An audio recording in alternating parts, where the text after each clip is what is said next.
Pascal. You are now rocking with that dude Pascal. We be going wild, Haitian in the building, so original. Got the haters catching feelings. Get your hands up to the ceiling and keep them held high, cause St. Louis isn't ready. Forget about it, goodbye. Hold on, we just saying hi. Five somebody, rise up. Weekdays, catch us live, somebody. Let's go. Good afternoon. Good evening and good morning, everybody. Welcome to the Pascal Show. Hope you guys are all doing well out there. Hope this show finds you in good spirits. As I always say, another day above the dirt is always a blessing. We got a press conference here happening very, very soon.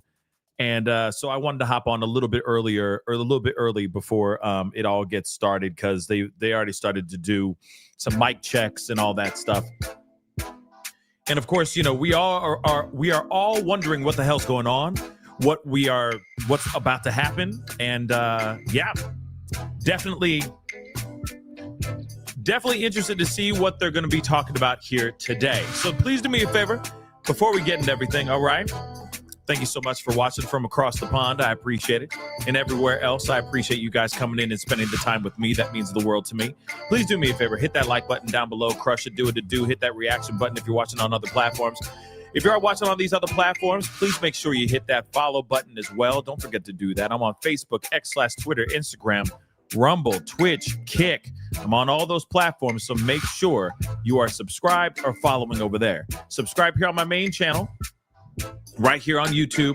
Go to my second channel. I got two other channels, The Pascal Show Clips and Pascal Raw. Go check them out. Subscribe if you can. That'd be greatly appreciated. Hit that notification bell. Set it to all so you know whenever I go live, whenever I upload. That'd be greatly appreciated. Hit that join button down below. Become a member. Check out my Patreon. And, of course, check out PascalMerch.com. Okay? PascalMerch.com. We got some really great stuff over there. Anyway, as you guys can see, I'm going to pull this up so you guys can see it for yourselves. There is going to be a press conference here very, very shortly. Okay? It is scheduled for 1 o'clock Central Standard Time or noon Mountain Time, if I have that time correct. Okay? And, of course, this is what prosecution is. They're coming up to give us what kind of charges he's looking at. And then, of course, what Tyler Robinson is looking at. And, of course, you know, what I think they're giving us more details on the investigation and how they got this guy. Okay? That's the one thing that I am kind of curious about, because I know there's a lot of people out here feeling like, you know, they got the fall guy, that they didn't really get the guy. I feel like they got the guy. Now, how they got him? Yeah, they didn't get him. He kind of walked into their hands, just to be honest. Okay.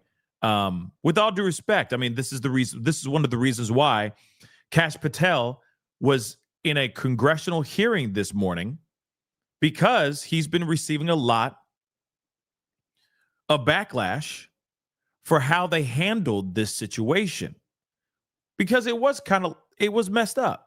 They got a guy that they're like, we got him, and then it wasn't the guy. And then they went again and they got another guy, and then he went online saying, like, on X, saying, we got the culprit, you know, nothing to worry about. We got the bad guy. When in actuality, they didn't actually have the guy, right?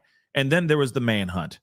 And even during that manhunt, it's not like they were out there hunting. Well, they were. I'm not sitting here saying that they weren't out there hunting for the guy, but the guy ended up walking into their hands because it was the father that recognized his son in these photos, and then, of course, went on to expose that and get his son brought in, detained, etc. So again, like I said, I'm not trying to move the goalpost here. That's just facts, guys. That is just facts. And of course, I'm not trying to punch down or make FBI feel some type of way.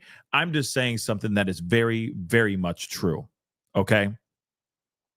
So again, it is very interesting, but I will say this too.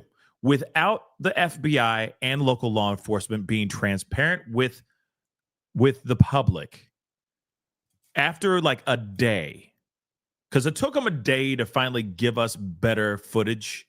You know, the other footage of him like walking down the stairs, you could see him clearly instead of some fuzzy, really crappy, fuzzy footage.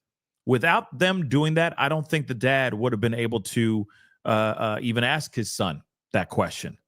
He saw the photo, very clean, clear photos, and he's like, oh my God, that looks exactly like my son. And then he went to them, his son, and said, hey, were you at this place and did you do this? And then, of course, he confessed. So again, without 5-0 doing that, yeah, without them being transparent with the public and asking for the public's help, we'd be in a completely different scenario right now. Completely different scenario. So again, I'm glad that they did what they did. Now, we're still waiting. And don't worry, I'm gonna read something off camera. I'm gonna put this back up so we can all see this. Okay, so that when it does start, we're raring to go, right? We're on and popping. But there is some information that we should know before everything gets started. Now, first off, I want to say this too. I just did a video about this. Go check it out when you get some time. But I talked about how Tyler did indeed confess to a group of friends on Discord. Okay.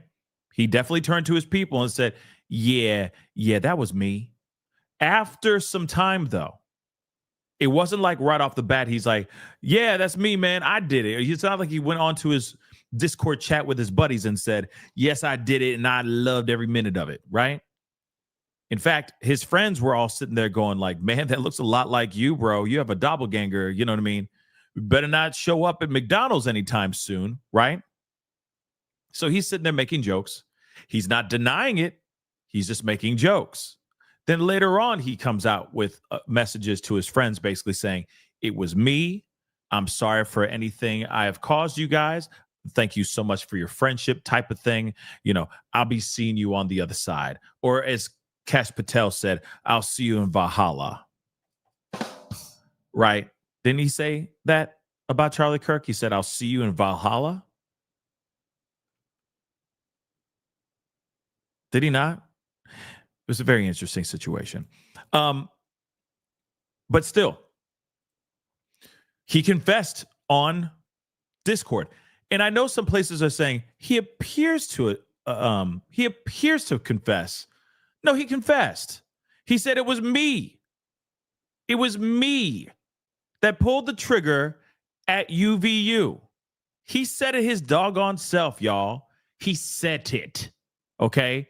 Because without question, he did that. Okay? He did that. So again, miss me with the nonsense, I guess. Okay? With the whole, he appears to. No, he confessed, mother lover. We see it. I did it. I pulled trigger. My bad, y'all. Love y'all. Thank you so much for your friendship. I'll see you in Valhalla. You know what I'm saying?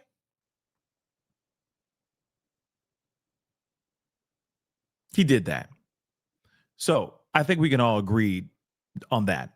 And I know some people out there going, no, don't you dare tell me that he didn't do it, that he did it, because he didn't. He didn't do it. Dagnabbit. He's the fall guy. Well, looks like that's not the case here. Looks like he really did do this. Now the question is, did he really operate by himself? Did he do this by himself? Did he or did he not do this by himself? Because we already now know he did it. Okay, there's no question. He did it.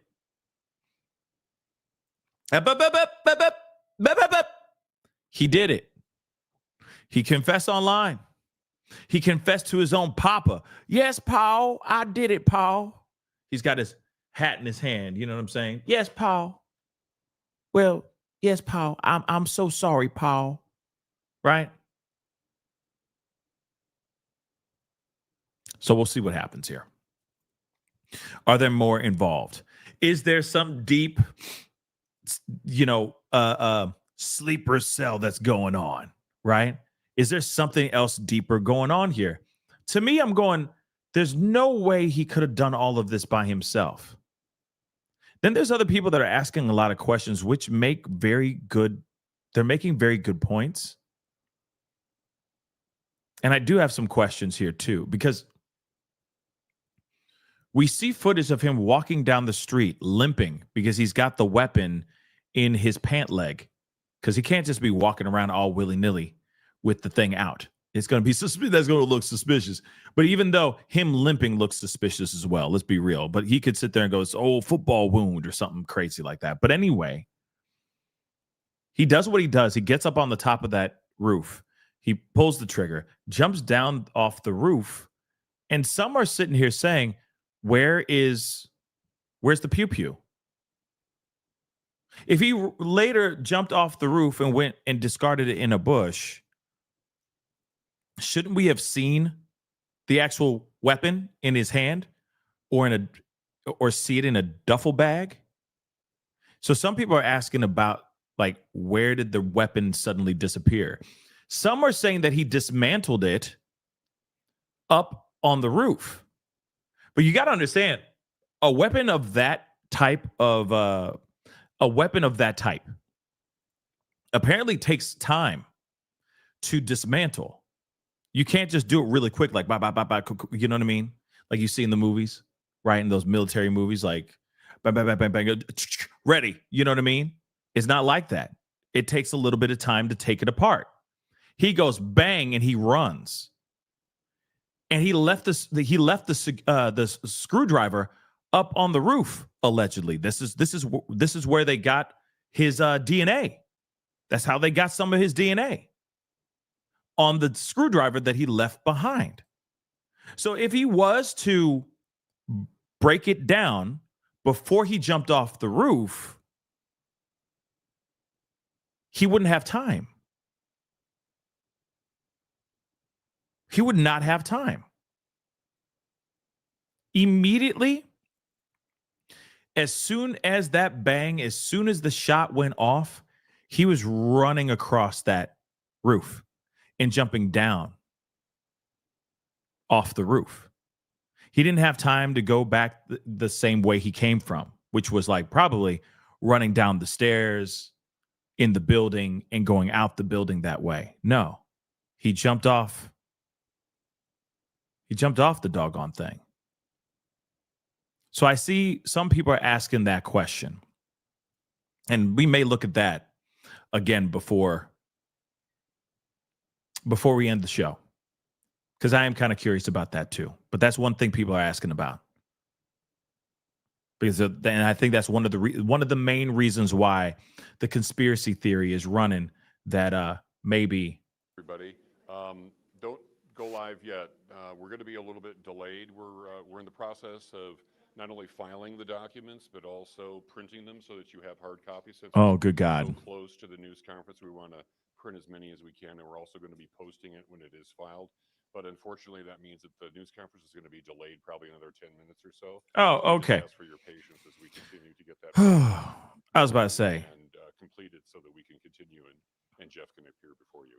okay. Again, to answer some of your initial questions. Let's do this. Jeff is the only one who's going to be speaking. He will take questions afterwards. He will go through the charges and list them for you, and then we'll open it up to questions, and we'll try to do it as orderly as we can. So we appreciate you being here, and we appreciate your patience as you go through this process with us. We'll be right back with you. Right rack. We'll be right rack with you. I understand. I get nervous public speaking too. It happens. Here's the thing. Okay, so we got a couple minutes. Watch it be like another hour. 1 hour later. One thing is for sure, I'm going to let you guys know. The sound is not great, okay? It's all coming out of my left ear. Just so you know. So I'm going to try to crank it up when the time is right.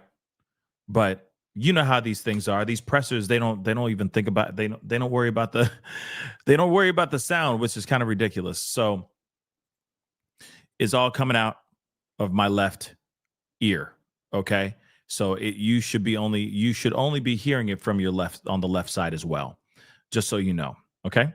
I'll try to boost the sound when the time is ready, when the time is right, and we'll go from there. Okay. But nonetheless, there are a lot of people that are wondering about what's going on here. Okay. And of course, that's the reason why a lot of people are having these conspiracy theories. And I get the conspiracy theories. Because not everybody believes that it could be just so cut and dry. You know what I mean? So specific, right? That it's just like, this is it and that's it. When this is somebody who is a prominent figure in the conservative sphere. It could very well be that, though. There may not be anything weird going on. Real talk. This could literally be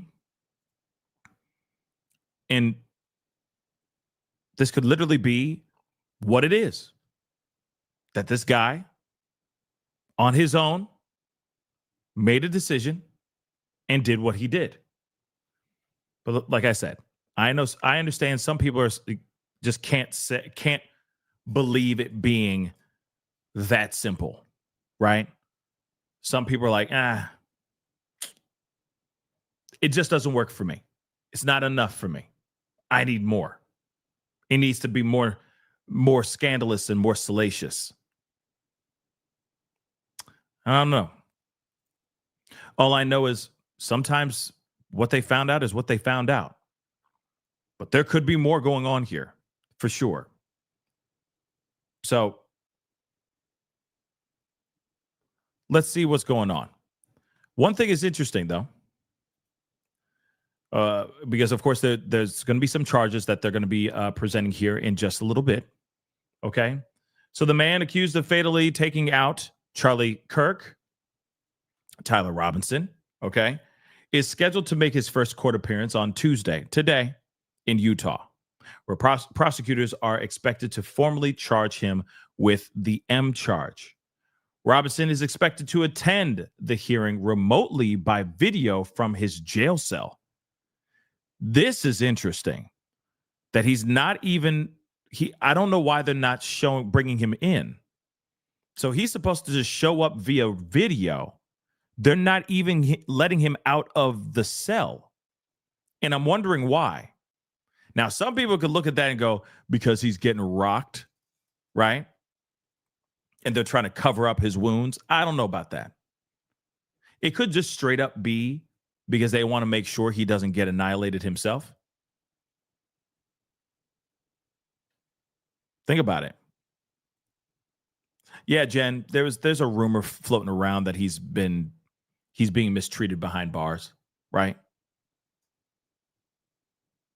But I don't believe the hype. Okay? I don't believe the hype. And yes, somebody asked me about Candace Owens and the whole Candace Owens situation. Trust and believe. I have been looking into it. I've been listening to what she had to say, and I don't know. I just don't know. Let me just be completely real with you. All right. Candace Owens, I've always said the broken clock thing. She's still in my mind as a broken clock. Broken clock could be right 2 times a day. But what she said in there, and because you got to remember, she is also dealing with a massive lawsuit with the Macrons, okay? The president of France and his first wife, okay? And the first wife of France, okay? Brigitte. Now, it's bad, but you know that she's somebody, when she latches on, she doesn't let go. When she gets into a project, she gets this tunnel vision and she won't let go. So sure, there are going to be theories out here. Sure, she's going to be going down several dark rabbit holes. Are they all 110% true? No. I'm sorry, guys. I'm sorry. Not everything that comes out of her mouth is true. Sorry. Because she's coming out with the conspiracy theories. So when I say that, I say just take it with a grain of salt. Hear what she has to say, but it might go off the rails. It just might. That's it. Like I said, there's things that she has said that I've agreed with. Bang. I'm like, yeah, she's got a point right there. Boom. Right? Doesn't happen very often, but it does happen. Now, her theories and what she's saying out here, I am kind of curious about it. All of that could be just, it could be a coincidence, or it may not be a coincidence. But what I do know is that we got to wait. We're out to begin. My name is Richard Pyatt. I'm the communications manager for Utah County. I'm working with the Utah County Attorney, Jeff Gray, as he handles this case and as the county deals with the publicity surrounding this case. We appreciate your being here. Jeff will enumerate the charges and detail what the county's findings are up to this point, and then he will take questions. The number of questions may be limited, however. I may cut it off. I may assist him in helping to pick the people who are asking the question. We just ask that you keep the questions to the process of what we're talking about and refrain from asking questions that speculate or get into the political dynamic of the case. For Utah County, this is a murder case, and we're trying a murder case. We're trying to keep the questions to that, but I understand that you're under pressure and have a lot of different questions, and we'll try to answer them. We're joined today by our sheriff and our prosecution team and our county commissioners. Jeff is going to be the only one speaking right now, and I'll introduce right now County Attorney Jeff Gray.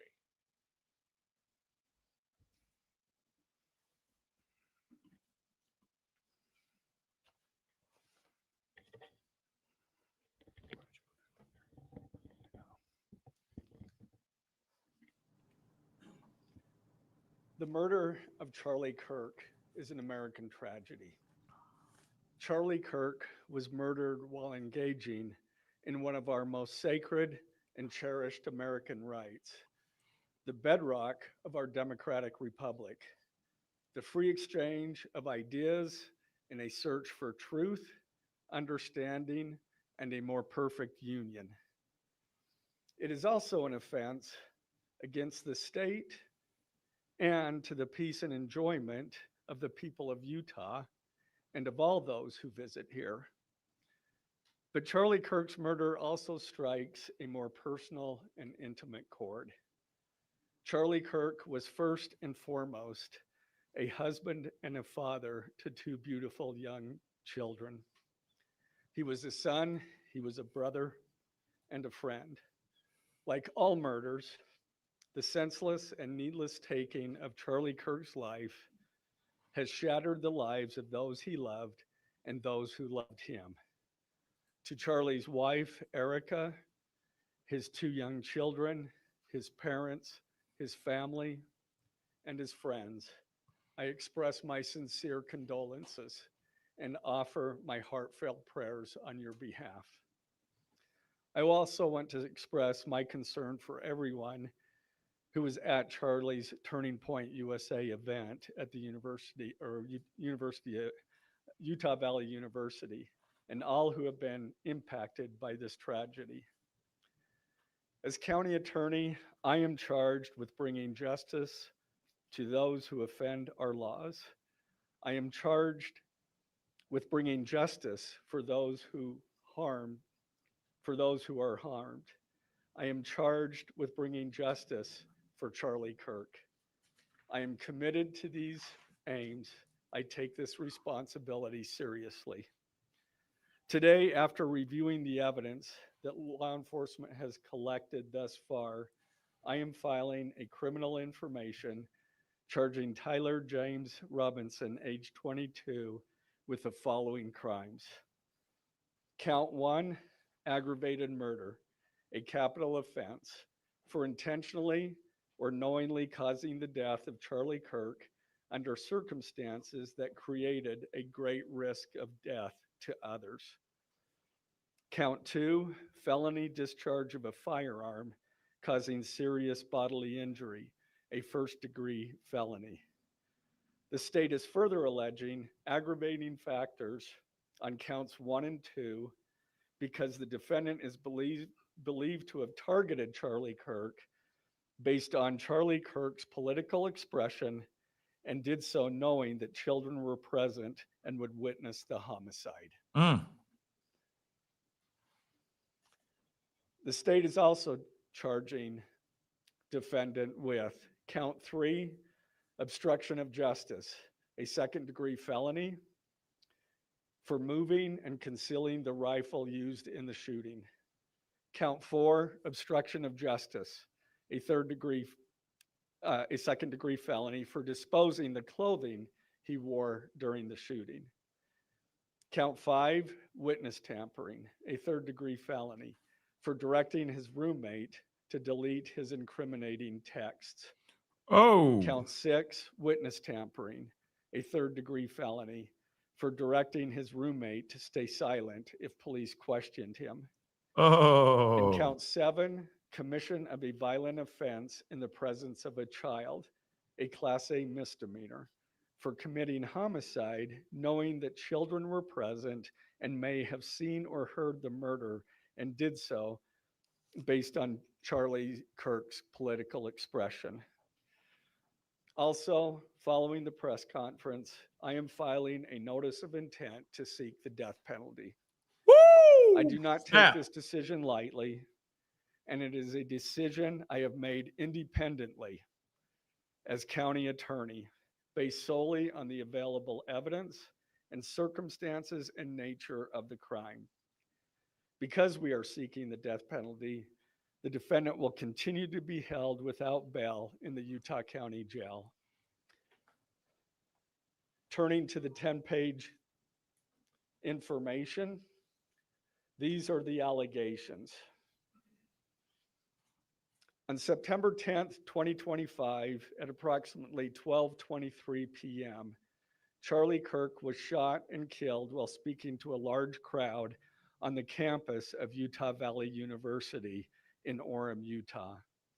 Police found the suspected murder weapon, a bolt-action 30-06 rifle, nearby.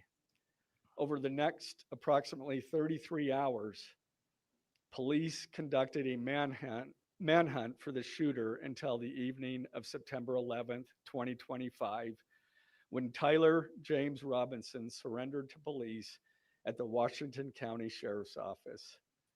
DNA consistent with Robinson was found on the rifle's trigger.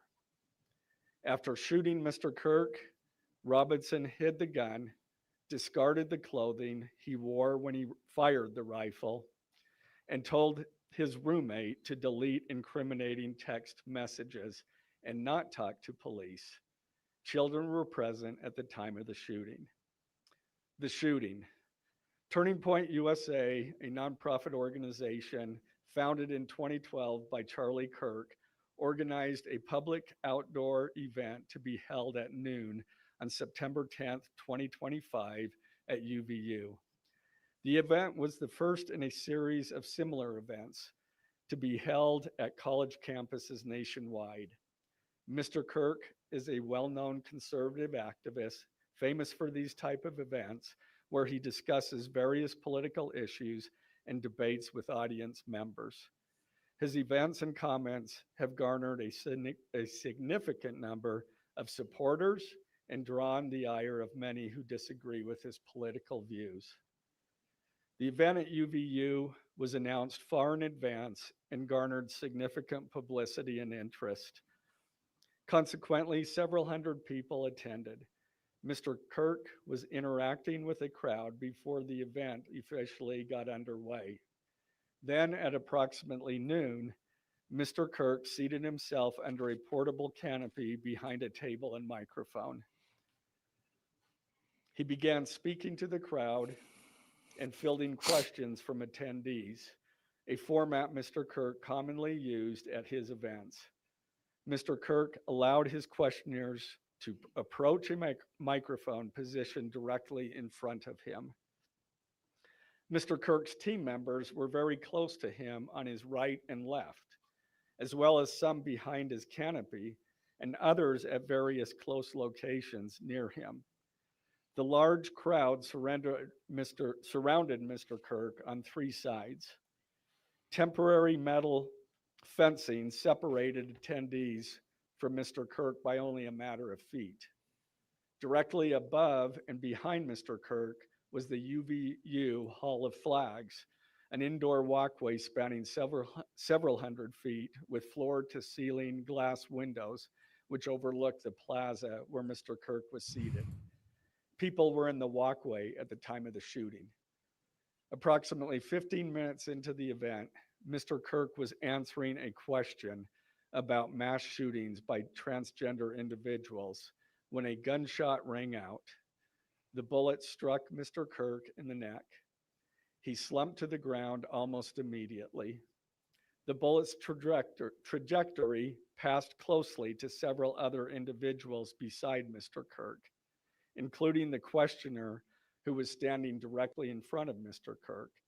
Children were visible near Mr. Kirk's stage when he was shot. Mr. Kirk was rushed to a nearby hospital where he was declared deceased. The medical examiner's report is still pending. So UVU surveillance. So at the moment of the shot, a UVU police officer was watching the crowd from an elevated vantage point. As soon as he heard the shot, he began to scan the area for threats. Believing the shot came from a rifle because of its sound, he looked for potential sniper positions. He noted a roof area approximately 160 yards away from Mr. Kirk as a potential shooting position and rushed there to look for evidence. The suspected shooting position is adjacent to an open, publicly accessible walkway. To access the suspected location, a person must climb over a railing and then drop to the roof only slightly below. The UV officer climbed over the railing and down onto the roof. He then walked to the suspected shooting position and confirmed a clear shooting corridor between the position and Mr. Kirk's seat. He also noticed markings in the gravel rooftop, consistent with a sniper having lain on the roof, impressions in the gravel potentially left by the elbows, knees, and feet of a person in a prone shooting position. Police reviewed surveillance from the camera covering the roof and discovered that it recorded an individual dressed in dark clothing cross the railing from the public walkway and drop onto the roof at approximately 12:15 p.m. Although the individual moved out of the camera's view for a short time, the camera again captured the individual running across the roof and then low crawling to the area the UVU officer recognized as where the suspected sniper had dropped into a prone shooting position. After a short time, which matches the known time of the shot, the individual arose and ran across the roof to the northeast. This discovery led to an intensive review of UVU surveillance recordings to attempt to track and identify the suspect. Surveillance revealed the following. At approximately 11:51 a.m., the suspect entered campus from the north. He is seen wearing a black shirt with an American flag in the center, a dark baseball cap, and large sunglasses. Throughout the surveillance, the suspect keeps his head down and rarely raises his head enough to get a clear image of his face.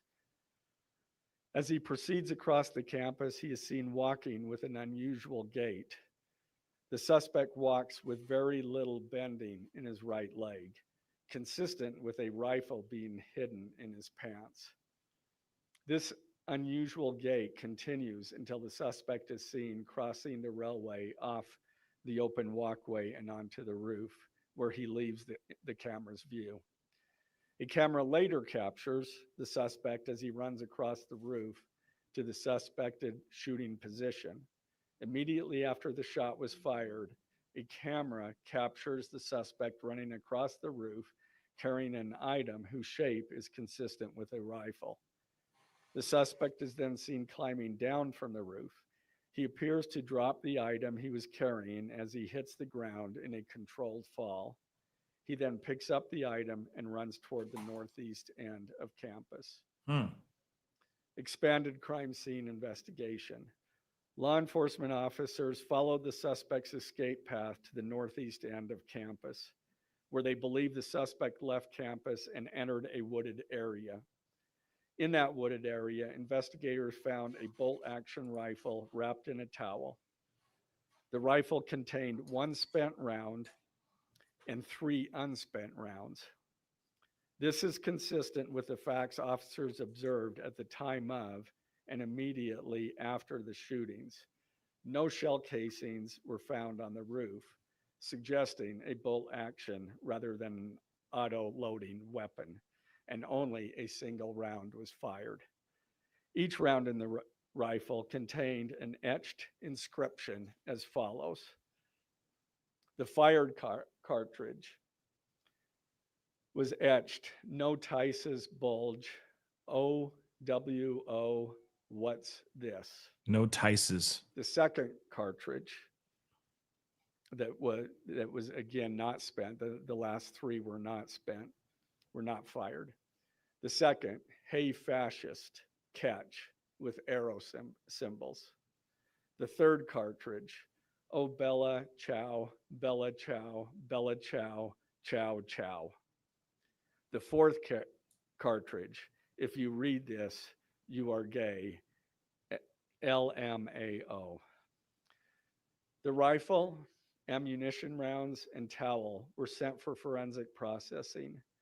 DNA consistent with defendant was found on the trigger, other parts of the rifle, the fired cartridge casing, 2 of the 3 unfired cartridges, and the towel.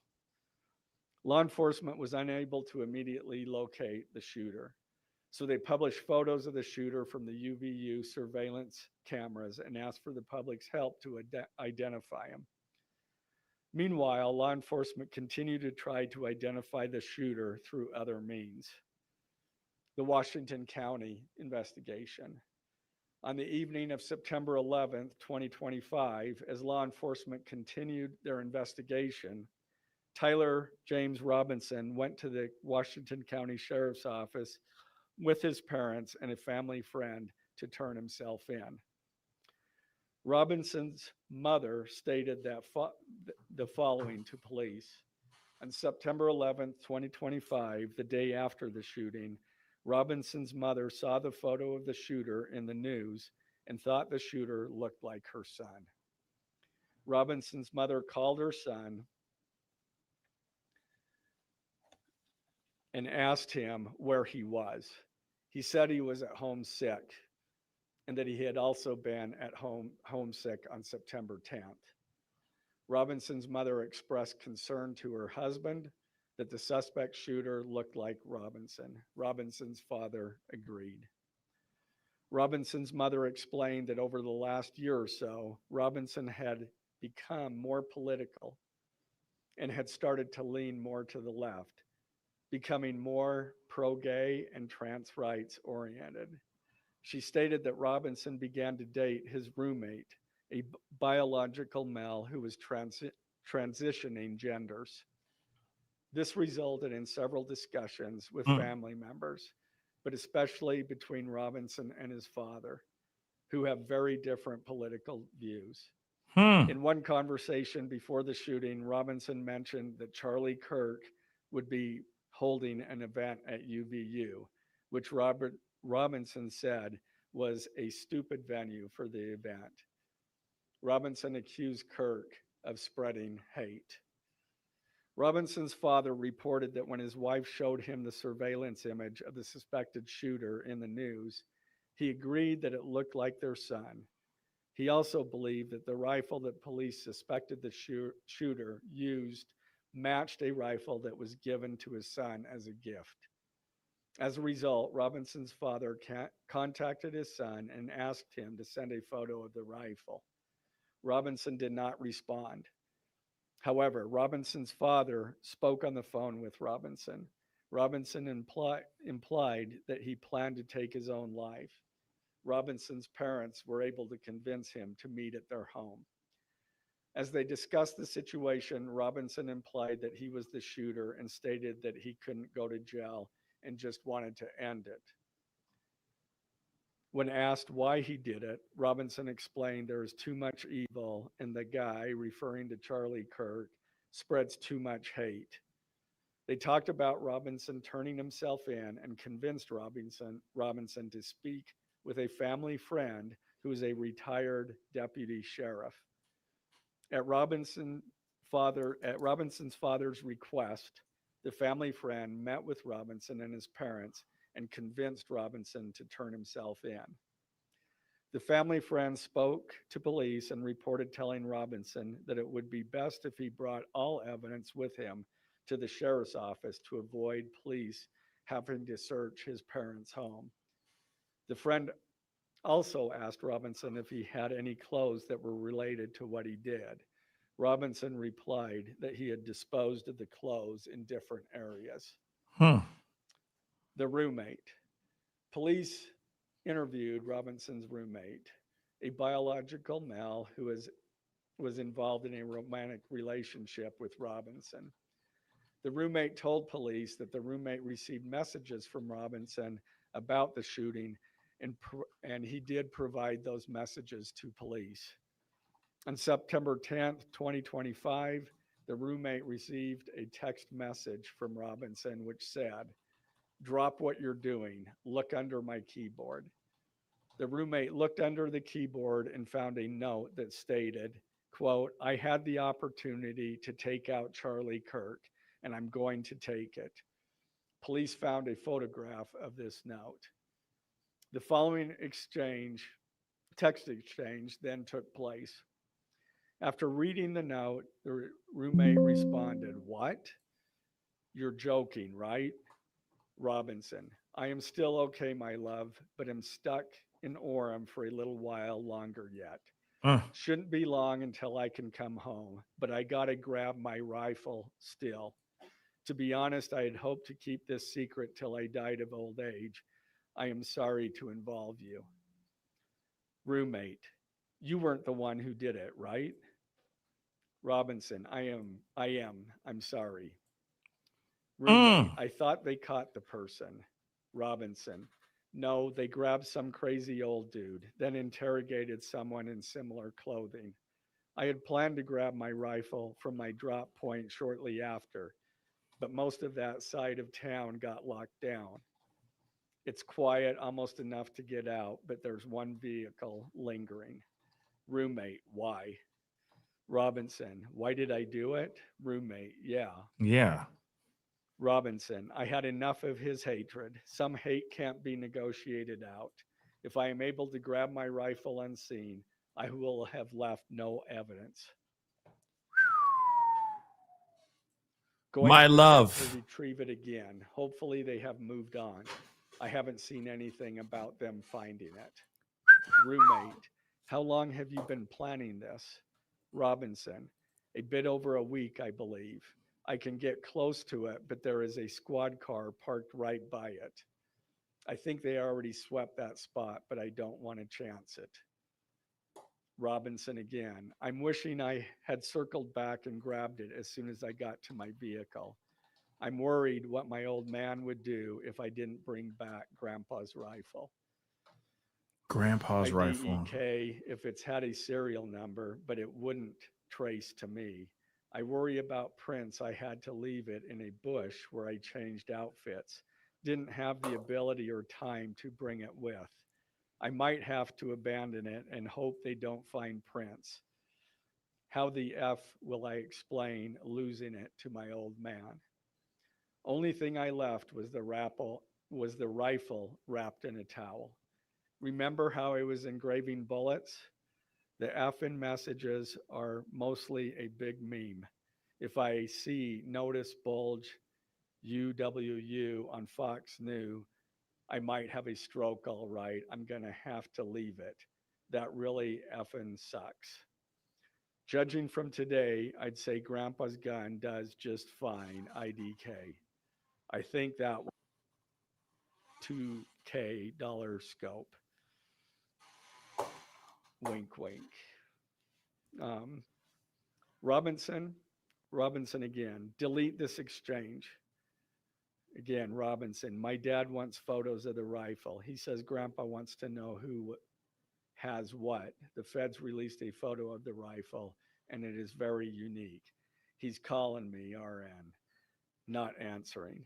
Robinson, since Trump got into office, my dad has been pretty diehard MAGA. Robinson, I'm going to turn myself in willingly. One of my neighbors here is a deputy for the sheriff. Again, you are all I worry about, love. That came from Robinson. Roommate, I'm much more worried about you. Robinson, don't talk to the media, please. Don't take any interviews or make any comments. If any police ask you questions, ask for a lawyer and stay silent. The search for Robinson's residence. Police executed a search warrant on Robinson's residence. During that search, police discovered a shell casing with etchings like the etchings found on the shells in the rifle near UVU. Police also found several target boards with bullet holes in Robinson's home. How y'all feeling Now, about as I this? stated in the beginning, when You I believe read it those or no? allegations, these are allegations. And like the evidence set forth in this statement, those allegations, what you've heard from the media, even from state and federal officials, has not been tested in the crucible of a jury trial. I understand the public's desire to know the facts. My own family members have pressed me for information. Why are we reluctant to share the details of the investigation itself and comment on the case? Because I want to ensure a fair and impartial trial. I became a prosecutor because of my love for the ideals of this great country and the principles embedded in our Constitution. The free exchange of ideas and opinions is critical to this great American experiment, but so too are the protections afforded to the accused found in the Fifth and Sixth Amendments. The right against self-incrimination, the right to a speedy and public trial, the right to the effective assistance of counsel, the right to confront one's accusers, and the right to compel the attendance of witnesses. And perhaps most importantly, under our Constitution, the accused is presumed innocent until we, the state, prove to an impartial jury of defendant's peers his guilt beyond a reasonable doubt. That jury cannot rely on our allegations, on what they hear in the news, or on what they hear from a public official. The jury is the sole trier of fact, and they will ultimately determine those facts based on evidence a trial judge has determined is admissible. Again, as prosecutors, we bear the burden to prove guilt beyond a reasonable doubt. But make no mistake, we welcome this burden. I'd like to now introduce my trial team who will be charged with prosecuting the case. This is a veteran and expert team of some of the state's best trial attorneys. Chad Grunander, who is one of my two chief deputies, Ryan McBride and David Sturgill on the far right there. And those two were very much involved in preparing search warrants, did a phenomenal job, worked day and night to see that accomplished well after Robinson was taken into custody. Also, Lauren Hunt, she is one of our special victims prosecutors, and Chris Ballard, my second chief deputy, who will be handling motions. I'm going to explain just the procedural steps. I want the transcripts. We're not I want to see these text messages. We don't have a grand jury system like the federal courts do. It's a preliminary hearing system. So the arrest and filing of the criminal information are merely the first steps in the criminal justice process. Today at 3 p.m., the defendant will appear before a judge in the Utah 4th District Court for his first appearance to be informed of these charges and to ensure that he has an attorney to represent him. The hearing will be brief. The judge will conduct that first appearance virtually via WebEx. This is not unusual. In the 4th District, all felony first appearances for defendants who are in custody are held virtually. A link to that hearing is available for media on the Utah State Courts X account at Utah State Courts. Now, following defendant's first appearance, he will be entitled to a preliminary hearing. At that hearing, the state will be required to show probable cause that defendant committed the crimes.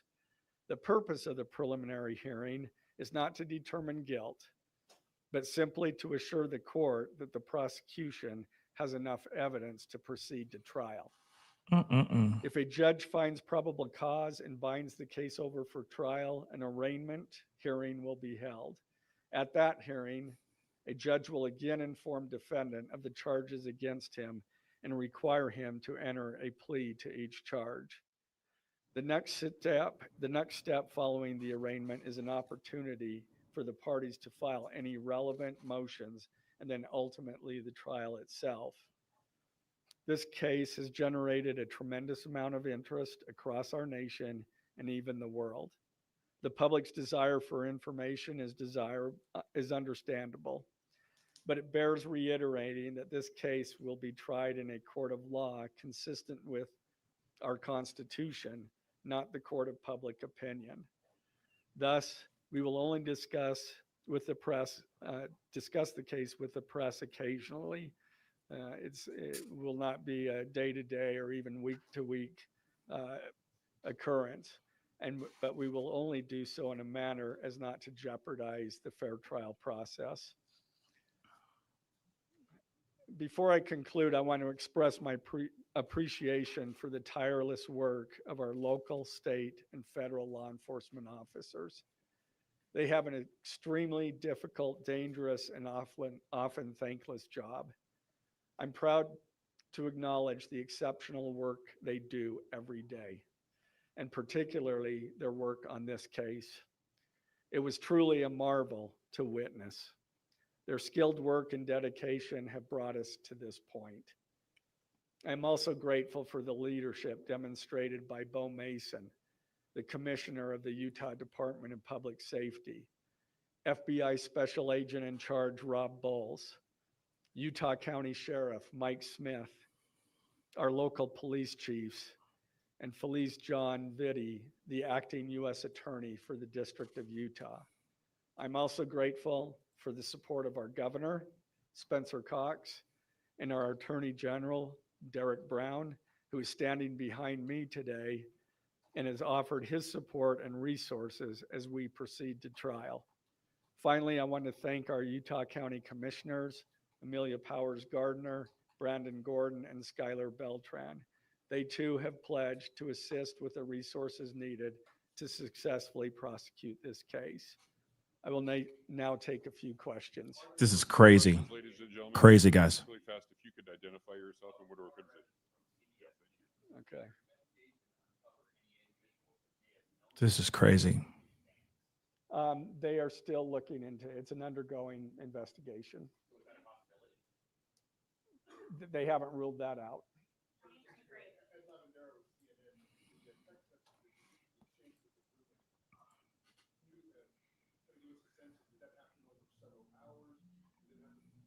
I don't have that information.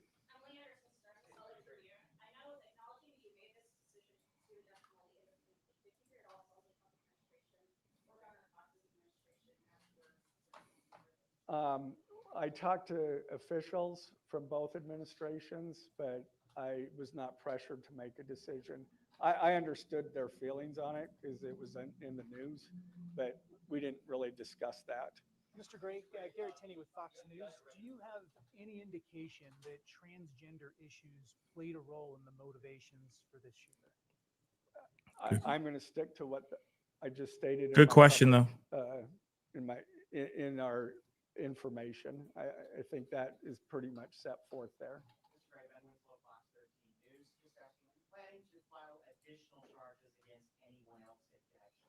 Again, we don't have any information at this point of additional suspects, but I know that our law enforcement agencies are continuing to follow leads.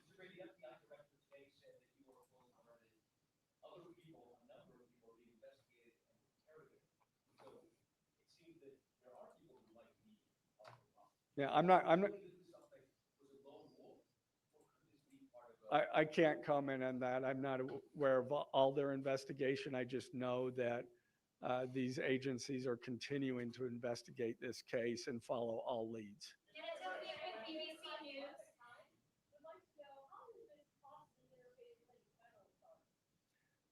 That's up to the feds.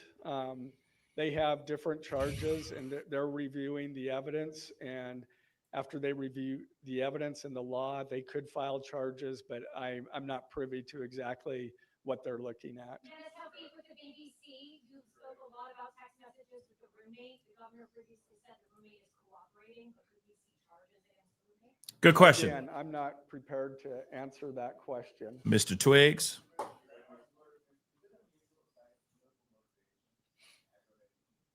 It's part of our code, and so we charge that.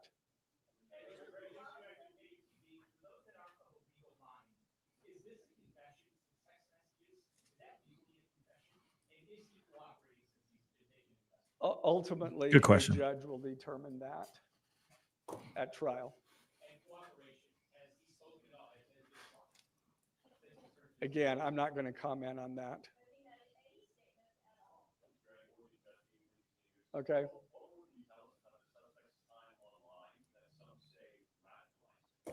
I am not aware of that information. It's, again, still under investigation. I am not going to comment on that. I am not going to comment on that.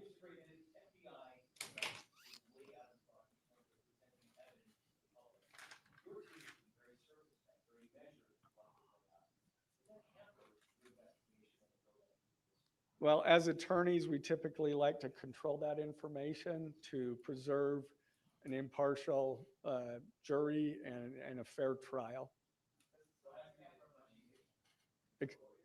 Excuse me? I don't have that information. Can you tell us more about what the family may have said in interviews? What the family said is what I provided.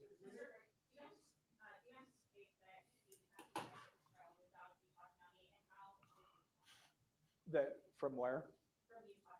That the defense will be from Utah County?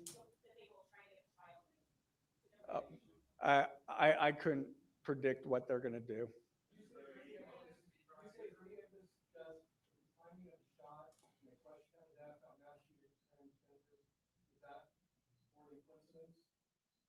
That will be for a jury to decide. Again, I'm not going to comment on the evidence. Again, I'm not going to comment on other than the facts that or the evidence that we've gathered so far. Come on, bro.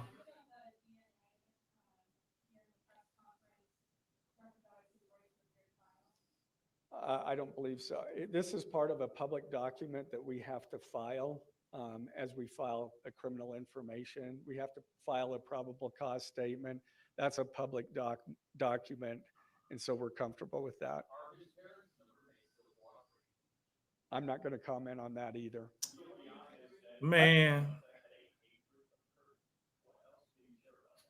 I can't share any more than what I've already said. This was an incredibly precise shot. Do you have any evidence that he went places to practice or had practiced movements before the shooting that's giving you insight into how he prepared? The evidence that I'm willing to share is what I just read in our statement, and it's in the Ladies and gentlemen, information. I'm afraid we're going to have to cut it off there.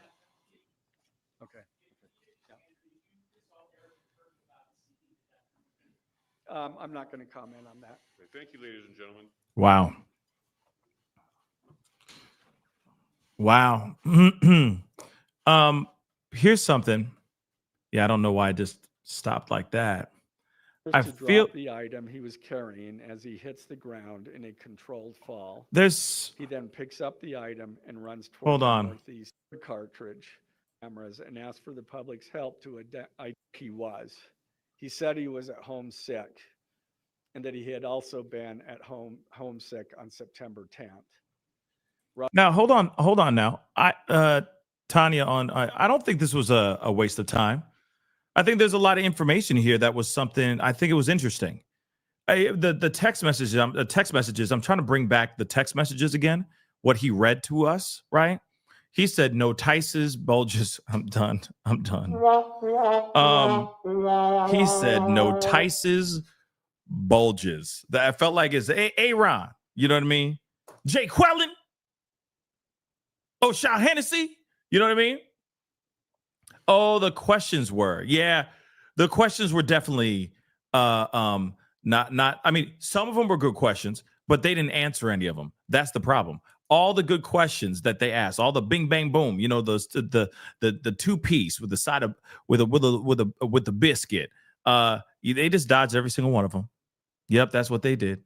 Every single time it's like, well, is he cooperating now? I can't answer that question. Are the parents cooperating with you guys?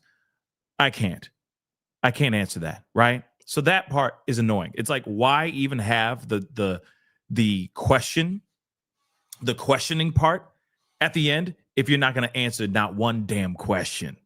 Okay, but I get it. They're playing a lot of things close to the vest. Now that he's going to be in about 8 minutes. He's going to be seeing the inside of a courtroom, Tyler Robinson, or he's actually not going to be seeing the inside of a courtroom. He's going to be doing this via video chat, right? He's going to be on camera. Why is he going to be on camera? I think it's solely just to protect him. So we'll see what happens. But they, Roddy Mom just said this too. Pascal, there has been more arrests in the. Oh, what? I didn't know that. Sorry, didn't know that. Let me write that down before I forget. Because, obviously we are here for this. More arrests? I'm going to have to look at that. Because apparently, weren't they having their a court appearance today too? The Haros? The Haros? Were they not? I could have sworn that they were. So that's very interesting. If that's true, I'm going to look it up. I'll look it up. It'll be something I'll cover if it's if that's the real deal. I'll look into it. Okay, but that's crazy that there's more people. Yeah, there's so much going on. You have no idea, y'all. You have no idea how much is going on. Okay. Now, when it comes to this press conference, wow, felt like I was reading a script from a movie, like a Tyler Perry movie. No worries, my love. You know what I mean? No worries, my love. Just make sure you delete this text exchange so that the police don't know we had a conversation, that we corresponded. It's very interesting, right? So, okay, bunch of things we need to look at, but I want to hear that dialogue one more again, okay? Can you just grant me some grace? Because he just kind of blazed through it, you know what I mean? No Tices, bulges, LM, AO, right? So I just want to hear the dialogue one more time. Because again, what I find very interesting about the dialogue is that it shows that Twigs, at least in text form, is completely clueless on what's going on. Twigs is like, what? You said what? Where? No, you didn't. Stop lying, right? Now, I know a lot of y'all are side-eyeing this because I'm reading the chat. And some of y'all are like, I ain't buying this. It's too choreographed. It's too well scripted, well sculptured, right? Well chiseled out. And it could be the truth, and it could be the fake news. It could be a fugazi. Okay? Could be a full-on fugazi, though. The what's-its, the woots-its. It could be. But It could also be real. Could be a real deal Holyfield. So Twig's been known. In fact, Twig's been known before Tyler was exposed by his own mama. You realize that, right? Twigs may be getting some charges because he was not the first to go to 5-0 and say, yeah, this is the guy. He didn't turn him in. Twigs did not turn him in. Did not. And they had a full conversation. Now, real quick, let's listen to this dialogue one more again, okay? Yeah, Twigs is ride or die. Twigs is his bottom beat, okay? Ride or die. Let's just be real. But apparently in the text messages, Twigs had no clue that Tyler was going to do this, and this was one big surprise. That could be choreographed. That could have been sculpted and scripted in a way to get Twigs not in trouble, which is weird because he didn't go to police until Tyler turned himself in. And Tyler even said, I'm so sorry, my love. I was expecting to keep this to my dying day. Keep this to myself till I'm in the grave. But here's the thing. There's some other parts in here that I think is very interesting. I'm just going to say this now first. Now, police had a weapon. He discarded it in the bushes, remember? We now have fully heard 110% that rifle did indeed belong to somebody in his family. It wasn't his initially, but it was his part of his family. His grandfather owned that rifle, or it was owned by his grandfather. You don't think 5-0 would have been able to do their reverse math, track the serial number on that weapon, and figure out, oh, it's the Robinson family?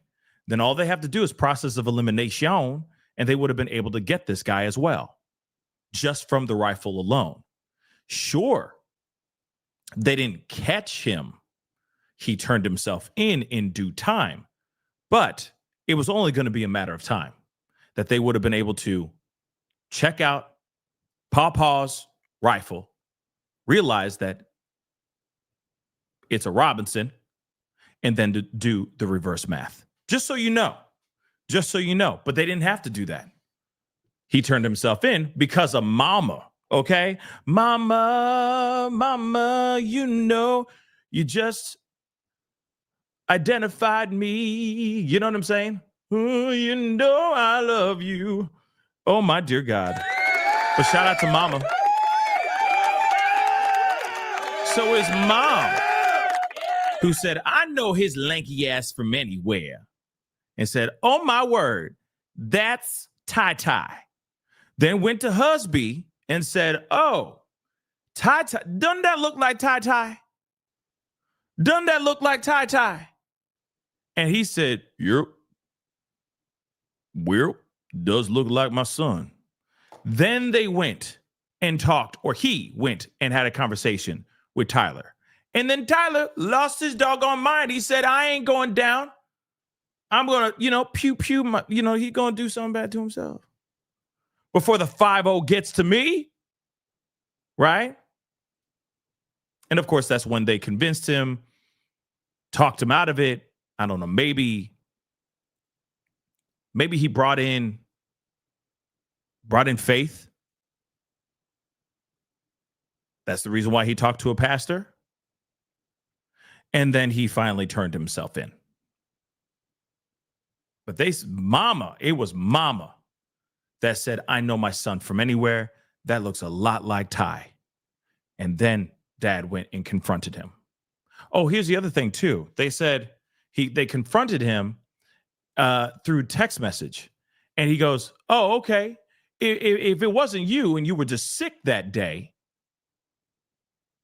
show me the rifle. Show me your photo. Take a photo of the rifle right now and send it to me immediately, son. Guess what? He didn't respond. Why? because the rifle was in a bush and now is in the possession of 5-0. Let's not forget that. So they said that. And then that's when he said, okay, fine, I did it. Yes, I did it, Ma and Daddy. And then he did his thing. And the rest goes forward. So Mama went up to him and said, hey, were you here? And he said, no, I was sick.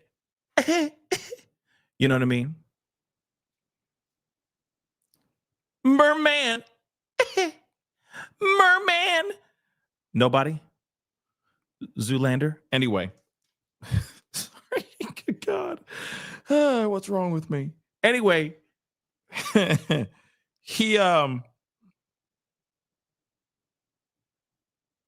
Anyway. He lied to his parents at first, said he was sick. And then that's when the dad said, okay, show me the Carfax. Show me the photo right effing now. And then what happened? He didn't have it.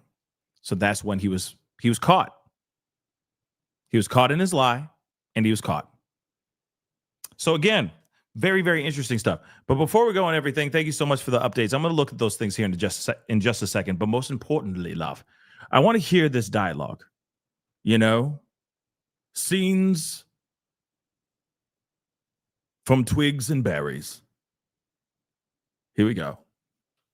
Robinson's mother expressed concern to her husband, but especially a gift. As a result, Robinson's father contacted not respond. Robinson implied him to meet at their home.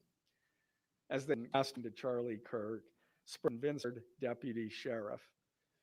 At Robinson's father's request, Come on, where is that? Also asked Robinson if he had any clothes that were related to what he did. Robinson replied that he had disposed of the clothes in different areas. The roommate. There we go. Police. Just one more time. Robinson's roommate, a biological male who was involved in a romantic relationship with Robinson. The roommate told police that the roommate received messages from Robinson about the shooting, and he did provide those messages to police. Huh. On September 10th, 2025, the roommate received a text message from Robinson which said, "Drop what you're doing. Look under my keyboard." The roommate looked under the keyboard and found a note that stated, quote, "I had the opportunity to take out Charlie Kirk, and I'm going to take it." Okay, hold on. So remember, he wrote a letter, and this was immediately after he did what he did. He sent a text message to his man, Mr. Twigs, and said, hey, look under my keyboard in my room. I got something for you. He lifted the keyboard, found the note. Remember that note. Now, that note was apparently destroyed later. Who destroyed the letter? Was it Twigs? Or was it Tyler? Very interesting, right? And yes, R.I.P. Robert Redford. Okay, 89 years old, if I'm correct. 89 years old, R.I.P. But you heard that part first. He left. He did what he did. So he went. Let's be real. Okay. Before we continue, this is what I'm thinking. I think this was a love letter to his own main squeeze. Yes, I said it. The reason why we're going back into the dialogue is specifically because of that.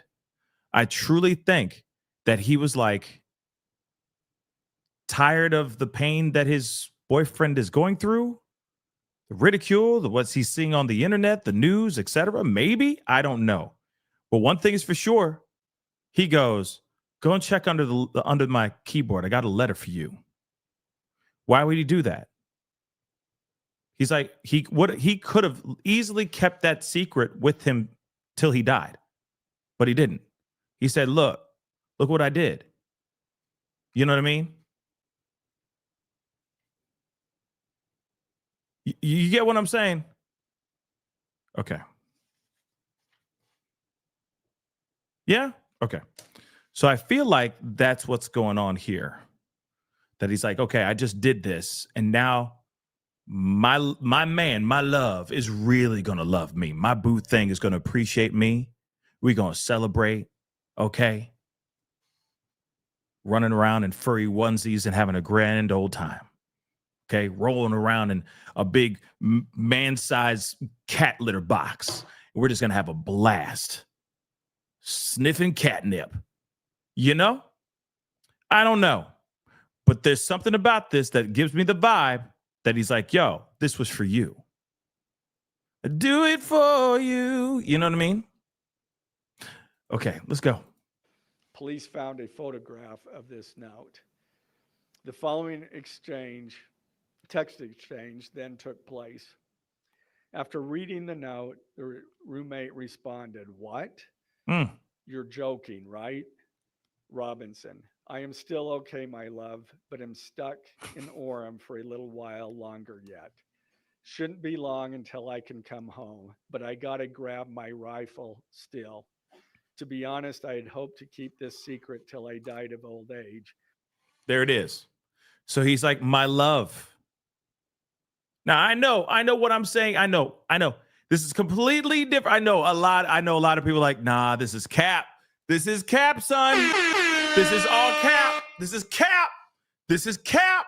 Right? And I understand. I feel like it feels so choreographed. Okay. Oh, thanks. Before I go, and I'm dealing with I'm not feeling very well today, guys. Okay. I got a pretty bad cold, but so I appreciate it. Still trying to break in the song, even when I'm feeling like dog water. But here's the thing. He said in those text messages, look under the keyboard. You're going to see a letter. Yes, my love. I was going to just keep it to myself forever, but I must share it with you because you're my partner for life. Right? You've imprinted on me because he's furry, you know.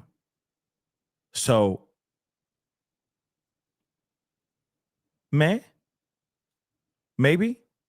it's a stretch,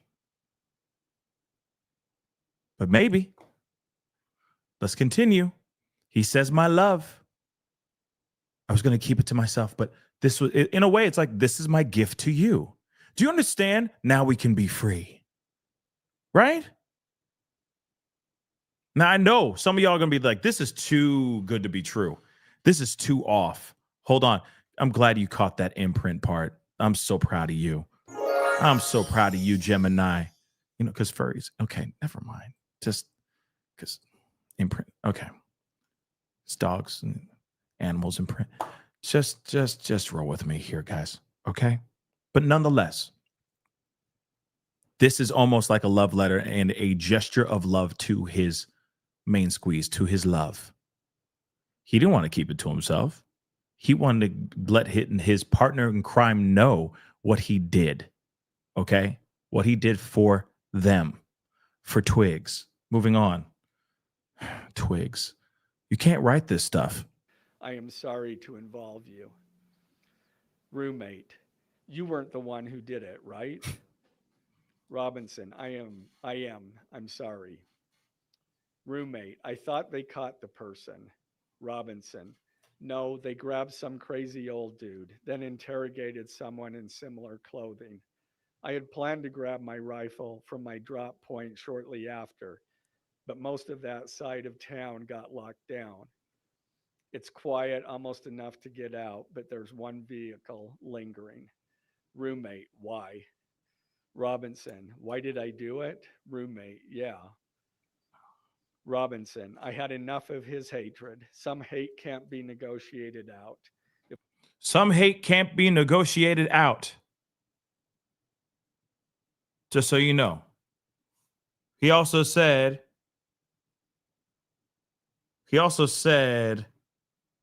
there's too much evil. And this guy spreads too much hate. "If I am able to grab my rifle unseen, I will have left no evidence." Doesn't that feel a little bit like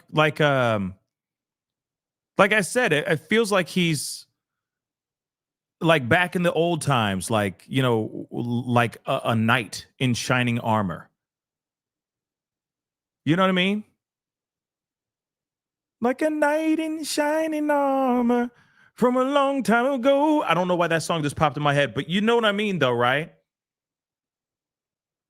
You get what I'm saying? It's like, yes, me love, I went on that quest, and it was quite fortuitous. You know what I mean? Once I get back my sword, I shall be back again. It just seems a little bit like we're reading some dark romance novel. And this is just text messages going on. Like he's Prince Valiant up in this mug. You know what I mean? He's like, yes, I've done nothing but to love you. This was my sacrifice for you. You know? Doesn't it feel like that a little bit? Yeah, I'm like, cue the soap opera music. What? No. For real? OMG. This can't be true. Yes, my love.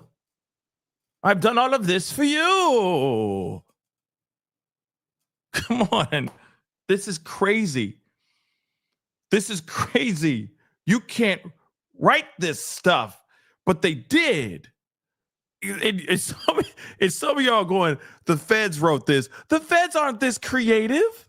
Come on, man. They're not this creative. But the way he's writing, it seems like he's Prince Valiant. Like I said, he's the knight in shining armor doing this amazing thing. I went on my quest, and it was very successful. Right? Make sure there's a mug of mead for me on my way back from my journey. You know? And some hay for my horses in the steed. You know what I'm saying? It just gives off that vibe. No? Okay, we're gonna go. We're gonna keep going. we're gonna keep going. This is some dark romance type novel type stuff. I swear to God. Why I know about that? Don't even ask. Don't ask. We're gonna keep going. Going to attempt to retrieve it again. Hopefully they have moved on. I haven't seen anything about them finding it. Roommate, how long have you been planning this? Robinson, a bit over a week, I believe. I can get close to it, but there is a squad car parked right by it. I think they already swept that spot, but I don't want to chance it. So he stuck around for a while. That's one thing that's for sure. He stuck around for a while. Okay? He stuck around for a minute. He was watching, he was surveilling the area because he was trying to get over there so he can get his hands on his grandpa's rifle. By the way, why you okay? No, please, thank you, God, for being a dumb criminal. But why use your own grandpa? Why use Papa's rifle? You know what I'm saying? Why? But at the same time, very interesting, nonetheless. Here's something also interesting. We haven't really heard much from Twigs in the text message exchange, basically saying, why? You shouldn't have done this, you idiot. You see what I'm saying? There's no conversation so far that we've heard where he's like, you are insane and I don't want anything to do with you. Right? Robinson again. I'm wishing I had circled back and grabbed it as soon as I got to my vehicle. I'm worried what my old man would do if I didn't bring back Grandpa's rifle. IDEK if it's had a serial number, but it wouldn't trace to me. I worry about Prince. I had to leave it in a bush where I changed outfits. Didn't have the ability or time to bring it with. I might have to abandon it and hope they don't find Prince. How the F will I explain losing it to my old man? Only thing I left was the rifle wrapped in a towel. Which also had his DNA all over that mug too. Just so you know. Also had his DNA all over that mug, that towel. And then, of course, they found even DNA on the trigger as well. So, yeah, he pulled this trigger, baby. He most definitely did. Remember how I was engraving bullets? The F in messages are mostly a big meme. This part is weird. I'm sorry. Hold on.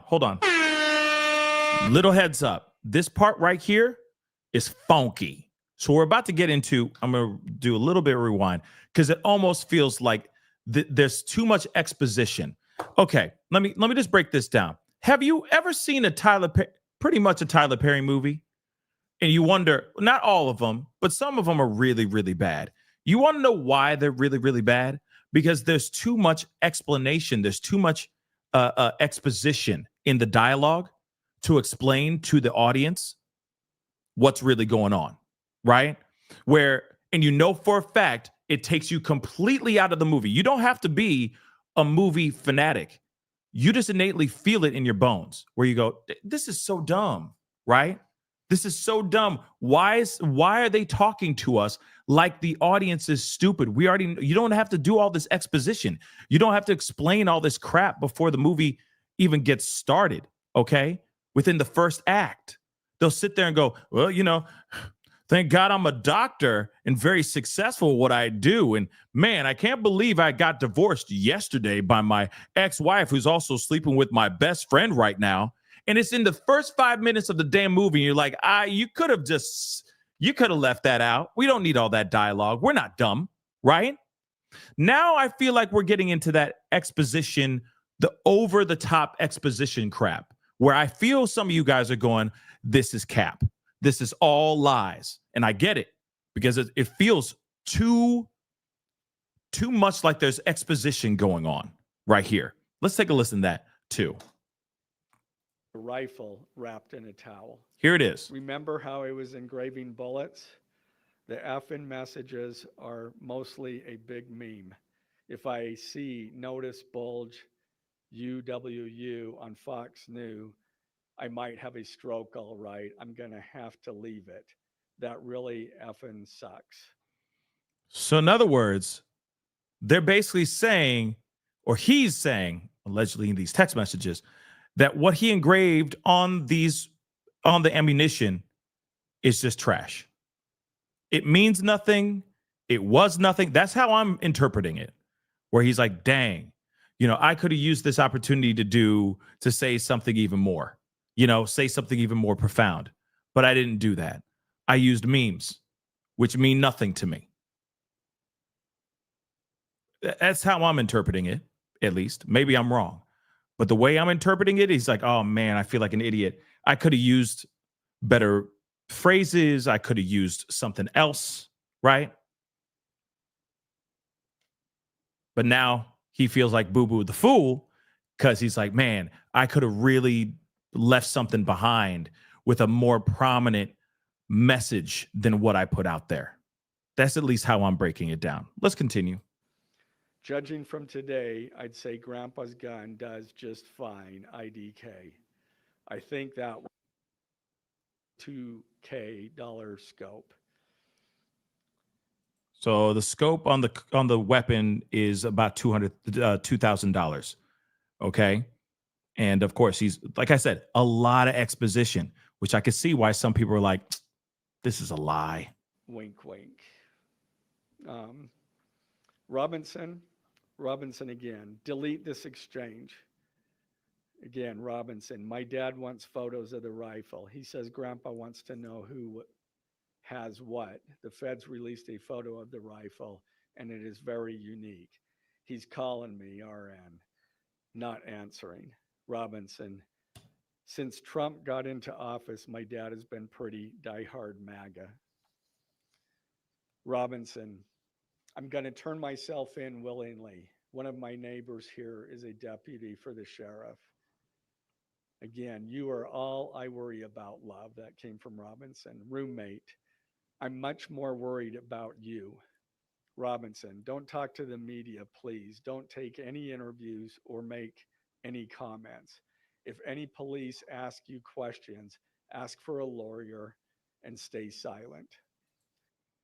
This was a love letter to his man. That's how I'm taking it right now.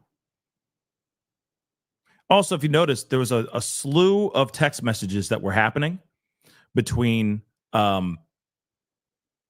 him and Twigs. And if you noticed, Twigs didn't respond at all. There was no real response until later where he was like, well, I'm more concerned about you. That's all they said, right? That's all Twiggs said. Because I'm sure Twiggs was shocked, if that is true, shocked about what happened. And is like, I don't know what to say about this. This is insane. This is insane. I mean, what do you respond with that? I mean, I don't know. I'm calling 911. I'm calling police, at least in my personal opinion. Okay. But yeah, this text message exchange is very interesting. The search for Robinson's residence. Police executed a search warrant on Robinson's residence. During that search, police discovered a shell casing with etchings like the etchings found on the shells in the rifle near UVU. Police also found several target boards with bullet holes in Robinson's home. So for somebody who doesn't, according to the grandma, doesn't use the pew pew, he most definitely does. So he's been practicing. That's what it sounds like to me. Now, as I stated in the beginning, when I read those allegations, these are allegations. And like the evidence set forth in this statement, those allegations, what you've heard from the media, even from state and federal officials, has not been tested in the crucible of a jury trial. I understand the public's desire to know the facts. My own family members have pressed me for information. Why are we reluctant to share the details of the investigation itself? Okay, and that's enough. That's enough said. We already got the rest. But what's interesting is, yeah, Gam was hella wrong, Roddy. Hella wrong. Oh, he's not like that. No, he's not. No, he is. He most definitely is. Okay. So again, he's looking at 7 different counts, including they're trying to put the DP on this guy.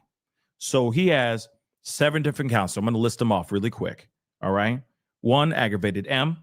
2, felony discharge of a firearm in the first degree. Obstruction of justice in the second degree. Obstruction of justice again in the second degree. Witness tampering and witness tampering again. I think they're both in the second degree. And then admission of, and I don't have the 7th one. I missed that one. But again, bad. And then, of course, they put in a notice of intent to seek the DP. So again, this guy is in some serious trouble. All right. He did a lot of something. And I get that some people are side-eyeing this situation, but there's a lot here that's telling us that he did this. And to me, like I said, I don't think it was only just because he hated or had some type of venomous vitriol towards Charlie Kirk. I honestly think he did this for Twiggs. Remember, Twiggs is the one that was going to be going through or is in the middle of transitioning right now, not Tyler. Tyler was still going to be I guess he doesn't identify himself as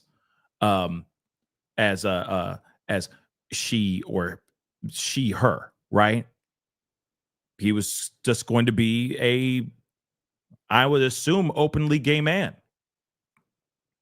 in love with someone who's in transition, right?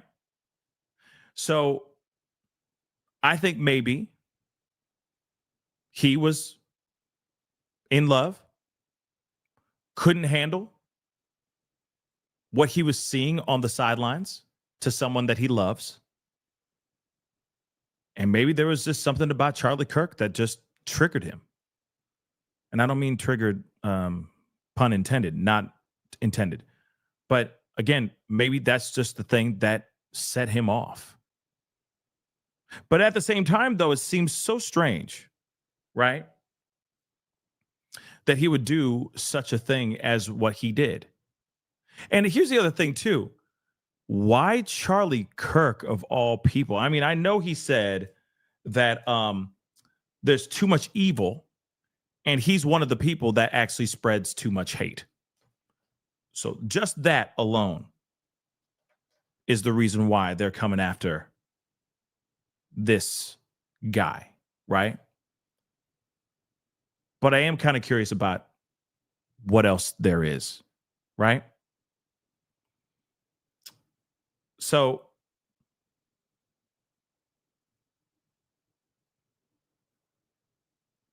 so that was admission of a violent offense, the seventh one, I'm sorry. So commission of a violent offense in the presence of a child. Because of course, this event was filled with all kinds of people. It wasn't just one it wasn't just one age group, right? There's a lot of people there, and there were kids there.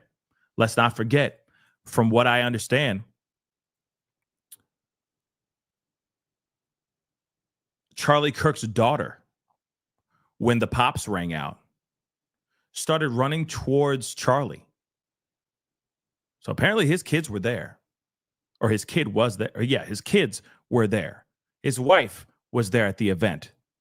When the pop went off and everybody scurried, that child was running towards her own father, Charlie Kirk, for protection and to feel safe, only to find out that Charlie Kirk was the one who was hit. And of course, he's gone now.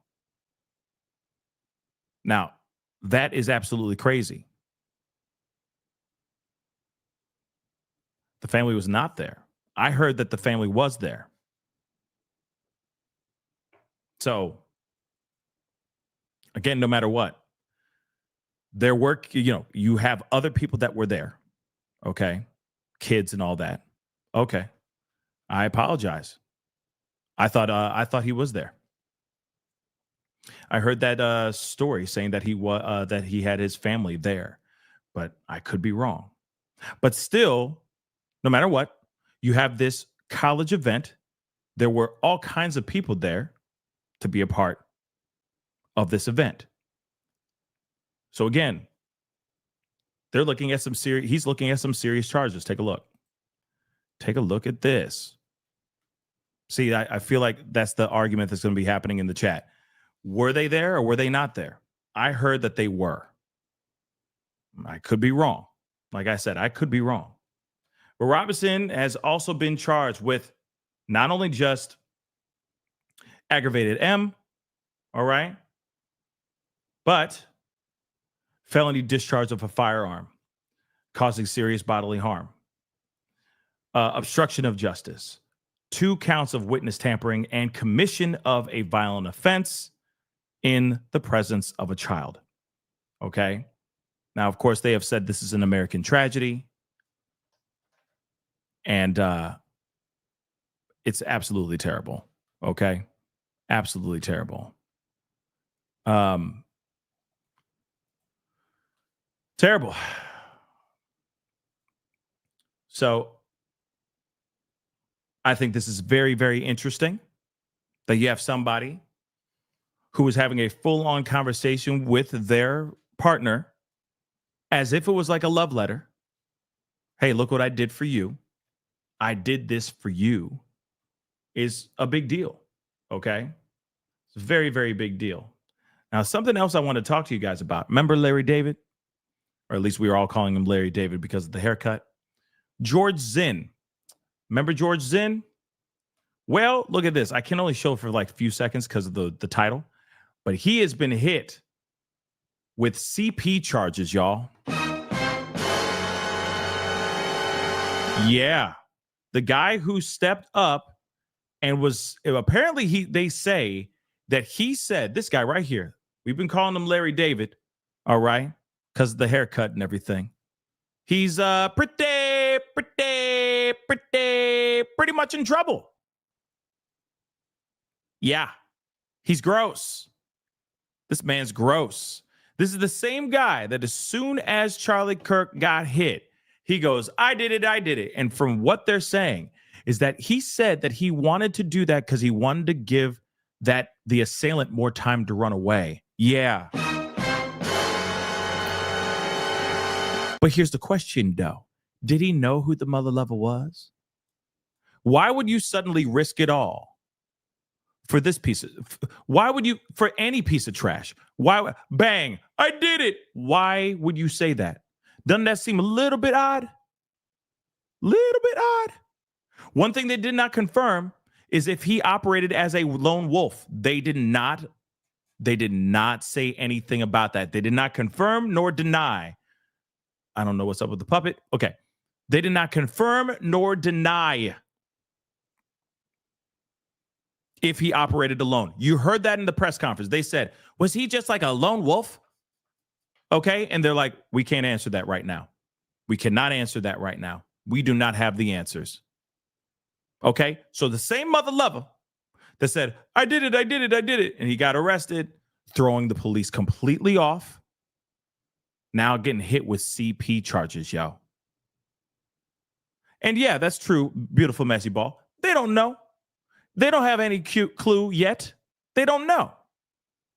They have no clue right now. They're still investigating, and they better investigate the hell out of this dude's ass. His nasty CP having ass. Okay, so let's take a look at this. So elderly rabble rouser who allegedly hindered the police, okay, after Charlie Kirk was hit, okay, is now accused of keeping graphic photographs of littles on his phone. George Zinn, 71 years old, was charged with 4 counts of sexual exploitation of a little Monday after investigators found more than 20 images of kids, littles, as young as 5 years old. Oh, dear God, I can't even say half of this stuff here. So Zinn admitted that his sexual gratification from viewing, that he gets sexual gratification from viewing and sharing CSAM images with others. And that his preferred, I can't even say any of this stuff. I can't even read any of this stuff, okay? He just gross. He gross. Okay? This is a very demented, effed up individual. Same individual that would sit there and scream out, oh, I did it, solely so that he can help the evildoer run and kick rocks. And you mean to tell me there was no connection? Hold up. You mean to tell me there's no connection? Not one bit of connection between this guy and what Tyler Robinson ended up doing? No connection whatsoever. He just happens to be crazy and be at the right place at the right time to say, I did it, to throw off police. And that was his only sole excuse. Because I just felt like throwing the police off. Yep, that's what I felt like doing. Make it make sense, y'all. Make it make mother-loving sense. I'm done looking at this piece of trash, okay? Because there's a special place in hell for this guy, too. All right, let's be real. But that dude is nasty. He just got even worse. Okay? He got even worse. Just to be completely real. Got even worse. How does that even happen? I mean, I guess there is a way to get worse. Have CP on your phone and say that's what you love. That's what you love doing. You are a disgusting individual. Okay? So, again, let me just make this abundantly clear. Here are the charges. And thank you guys for sending these things to me. I really do appreciate it. Here it is. He has been charged with, just so you guys can see it in nice, nicely typed out and beautifully spaced, Times New Roman font. Okay. He has been charged with count 1, aggravated M, capital offense.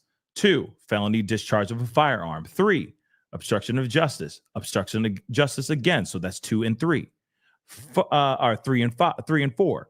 5, witness tampering. 6, witness tampering again. 7, violent offense in presence of a child. And of course, there's a notice of intent to seek the DP. Yes. Man is in some serious doo-doo. Okay? And if he's found guilty, he gone. And he could be looking at the firing squad. Let's not forget that. It is a very Live by the sword, die by the sword type of situation.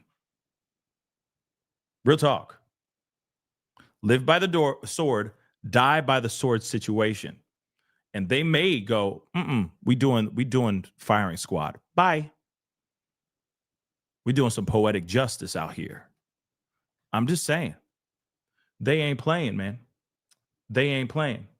They're definitely going to be making an example out of this man, out of Robinson. He's done for. Now I'm waiting for his origin story to show up on Tubi. I'm being dead serious. I'm waiting for his origin story to show up. I'm waiting for somebody to play him. Who would that be? I don't know. Okay. But at the same time, I'm waiting for his biopic to come out. Okay. But this one's like, I don't know. This one's like, I don't know how to explain it. This one's different. You know? It's like Brokeback Mountain meets some other political thriller. You know what I'm saying? Like, I'm waiting for that. I'm literally waiting for that because this is insane. Now, let me just see if there's any more updates here. In fact, let me see. Because the press conference is done. They done. Timothy Chalamet. There it is. Well, no. See, I see him doing the pew-pewer. I see him doing that. But it's Tubi, so it ain't going to be him. It's going to be like like the poor man version of Timothy Chalamet. Okay, Chalamet. You know what I mean? Chalamet. I'm waiting for that. You know? So again, good question, David. Is Twigs getting charged? They might. Twigs might definitely get charged. They said that they didn't have an answer for that. He might be getting immunity solely because he's working and cooperating with police. But do you really think that Twigs' life is going to be the same after all of this? No, it's not. He's connected to this whole situation. People are going to be looking at this particular person as a reason for why Charlie Kirk is no longer here. You realize that, right? Or one of the reasons why. Okay?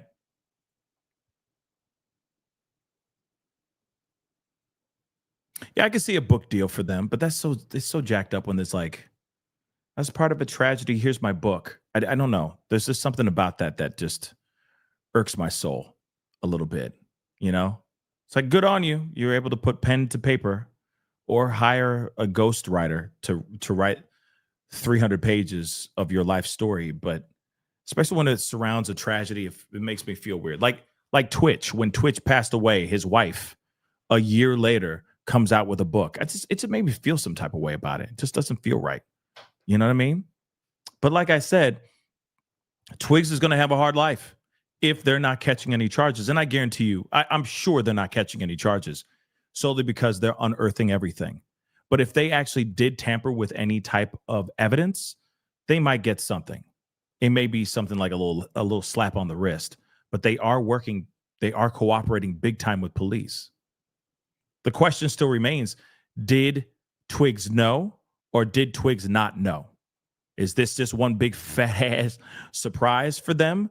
Or were they a part of the plan? And then they just wrote this and he's like, no, I'm doing it for you. You know what I mean? One of us has to survive. You know what I mean? That makes sense? It's very, very much the end of Armageddon. You know what I mean? One of us has to detonate this bomb, you know? Can't be you because I love you. You know what I mean? It's very like that. It could be like that. So we're going to put together this text message exchange that almost seems like the script of a Tyler Perry movie.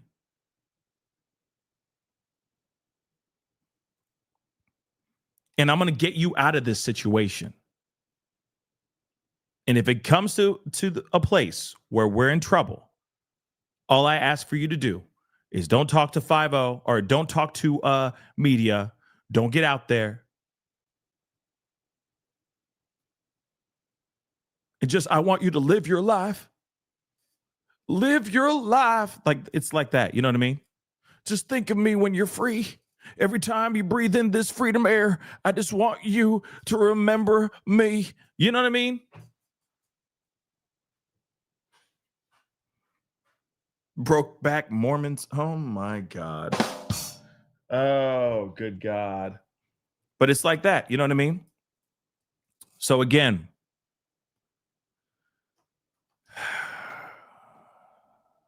this is very interesting. Okay. It's meow, meow, bark, bark. I'm done. Like kiss, kiss, bang, bang. I'm done. I'm done. I'm done. I'm done. Twigs and the assailant. I don't know. But nonetheless, what happened here is absolutely insane. And that text message exchange is insane. And also, Tyler is dumb. Thank God he's dumb. Real talk. I am very happy he's dumb. But he dumb. He definitely dumb. Okay? Sorry, Bluebird. I'm sorry. I'm sorry. Okay? But again, he's very dumb. He used a very unique rifle. He used his own grandfather's rifle.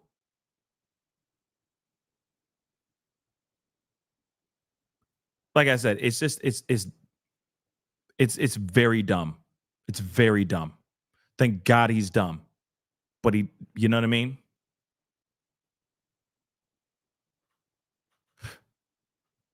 It's like a fruit fly in this room for some weird reason. Anyway, so like I said, this is it's just very interesting. When you hear about this, when you see all the information, I get it. Okay. I fully get it. I know everybody's gonna be side-eyeing the hell out of it, like, come on. But this could very well be what it is. Just to him just being dumb in love, young, dumb in love. People were saying that they were calling him like Reddit something, like a Reddit guy. Like he's just so deep into the internet and all that. Someone who keeps to himself, very quiet to himself, that kind of thing. Maybe that's what happened here. I don't know. Something's odd. Something's very odd, but I think we're going to find out more information as time goes on. Now, let me just check something, because obviously, let's see.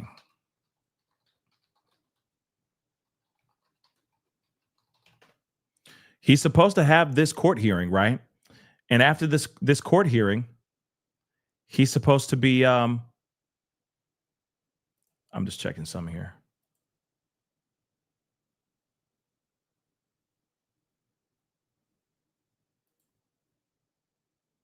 Just checking something here real quick. Sorry, guys.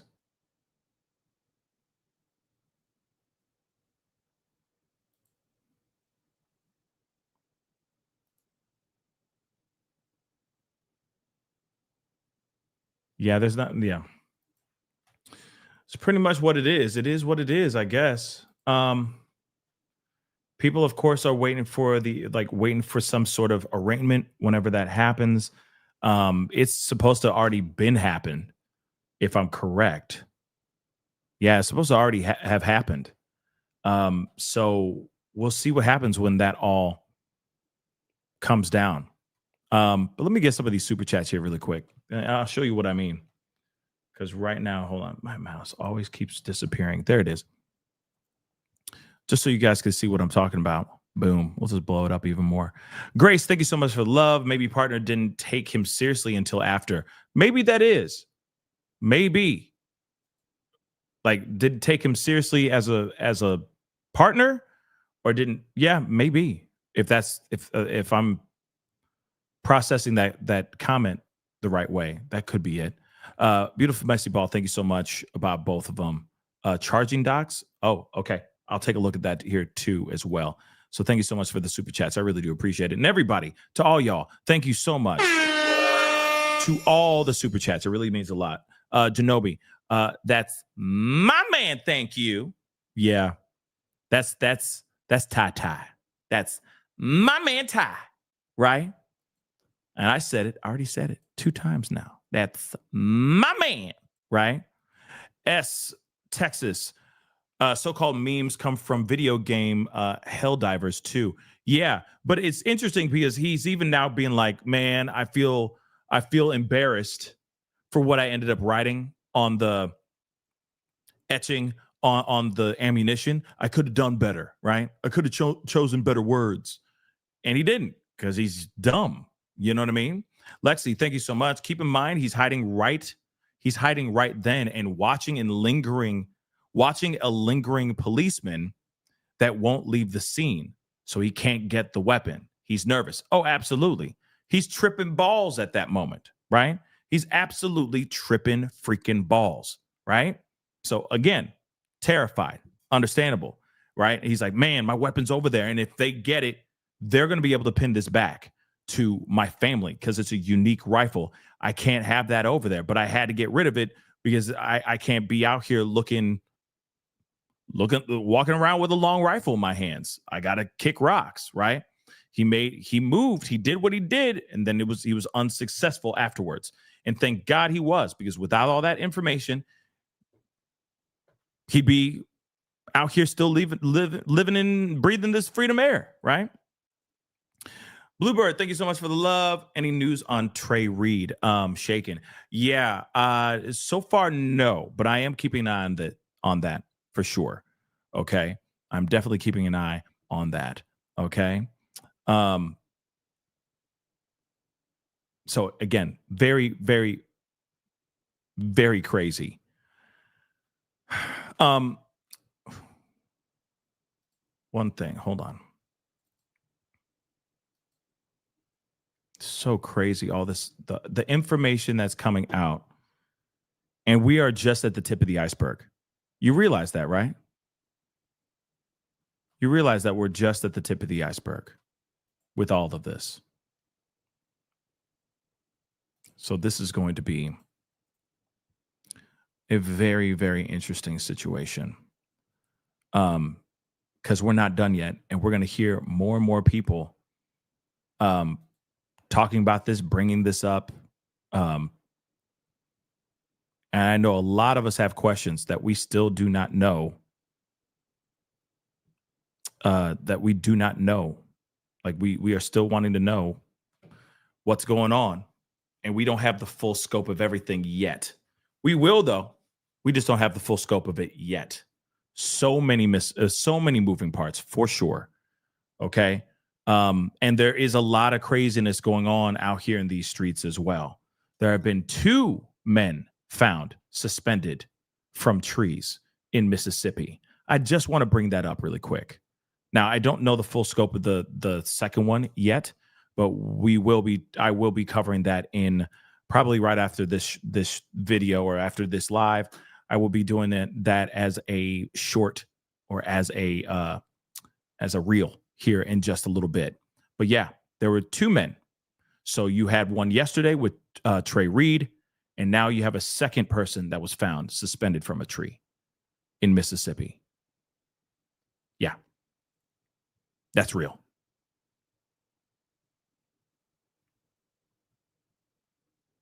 So as far as Trey Reed, I don't know much about Trey, if there's any new developments in Trey Reed's story. That's something I still don't know yet, but I will be talking about it very, very soon. Okay? I will, if there's new updates. But now there's another person that was found suspended from a tree. We will be talking about that too. So you have Trey Reed that was found in the court of his university, suspended from a tree. And now you have another person that was found suspended from a tree as well. Yeah. So I'll be explaining that in just a little bit. It'll most likely be a short because I got a few things I got to take care of. But I will be back on for sure a few hours from now, because I do want to talk to you guys about updates in this case. Because he's being arraigned. I'm assuming it's still happening right now as we speak. And you got to understand, this is very complicated. There's a lot going on with this particular case.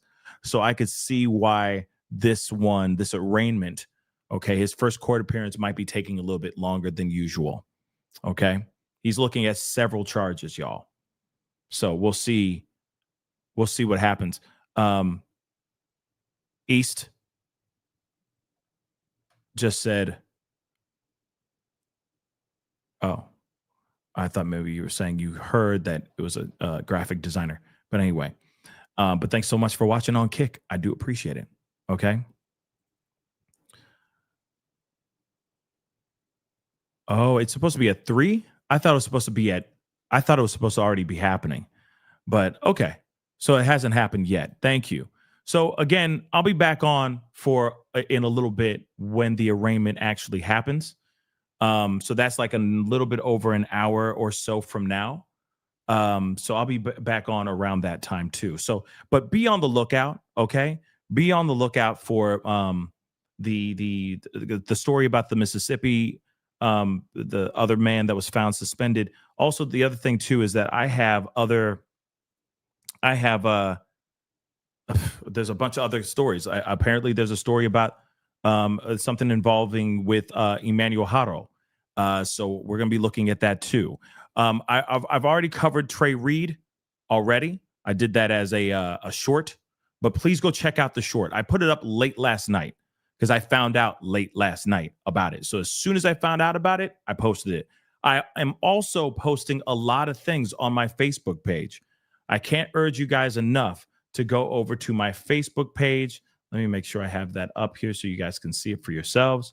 Go over there because I'm putting up a lot of information over there. Okay. Real talk. Hold on. Let me show you what I mean. Here it is. Bam. There it is. Okay. Please go and check it out. That would be amazing. Of course, go check out my my most recent video that I did today. I did a short and a video on YouTube. It's there. Go check it out. But like I said, there's a lot of articles and a lot of things that I'm writing and putting up on Facebook. Okay. I'm putting all of them on Facebook very quickly. Right. So check them out over there. There's a lot of articles that I'm writing and putting those things up there as well. Okay.